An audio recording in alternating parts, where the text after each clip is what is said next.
Saya Muhammad Rusdi bin Muhammad Mautar daripada Universiti Sains Malaysia, USM. Nama Sharifan Hidayah from Universiti Sains Malaysia, course Sains Biology. Okay, nama saya Kartiani dari USM. Assalamualaikum dan salam sejahtera. Nama saya Ahmad Wafi bin Saidan daripada Universiti Sains Malaysia. My name is Roger. I came from USM. Nama saya Muhammad Firdaus bin Muhammad Helmi daripada Sastra dan Pendidikan. GTP tu yang saya tahu Government Transformation Program, betul lah. ETP tu tak tahu environment ke apa. EGP dengan GTP tu tak pasti lagi, baru nak.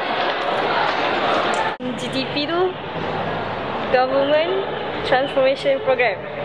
EDP lah. Bagi saya tahu ETP tu bermaksud Economic Transformation Program dan GTP pula bermaksud Government Transformation Program. ETP is Economy Transformation Plan. GTP I don't know. Tak tahu.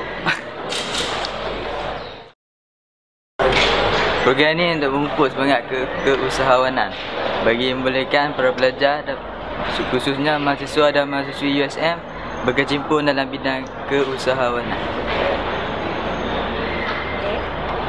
Okey, tujuan program ni apa yang saya rasa dia mungkin hendak nak mengubah pelajar universiti menjadi ke arah yang lebih positif, berubah ke arah positive change. Saya rasa macam tu lah. Tak, pakai mai datang je. Tak tahu apa pun. Sebenarnya bagi saya, pada pandangan saya, kenapa program ini dilaksanakan, pertamanya adalah kerajaan ingin memastikan pada hari ini apa yang kerajaan buat, iaitu daripada segi ETP dan GTP difahamkan kepada pelajar. Maksudnya para mahasiswa difaham apa tu ETP dan GTP, kerana kita tahu mahasiswa ni adalah bakal pemimpin negara. Itu yang pertama. Yang kedua adalah untuk memastikan bahawa apa setiap perkara yang dibuat oleh kerajaan dapat dirasai oleh pelajar.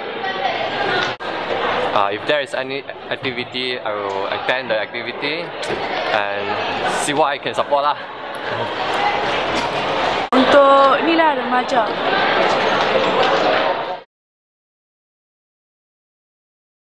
Itulah sebab tak tahu apa yang belum start lagi pun. Tenaga dan pencambahan fikiran, khususnya bagi dalam setiap kumpulan tersebut. Kita hadir, kita tengok, lepas tu kita fahamkan taklimat tu. Beliau dapat sumbangkan daripada segi memberikan sokongan. Yang pertama sekali, beliau kena faham apa itu ETP dan GTP. Kemudian beliau perlu memainkan peranan yang ada dalam ETP dan GTP dan memberikan sokongan supaya program ni ataupun transformasi ini dapat dijalankan untuk pembangunan negara.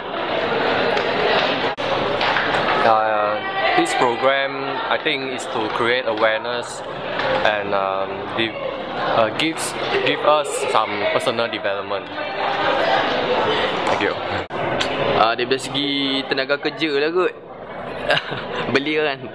Ataupun mungkin nak meramaikan menyokong program ni.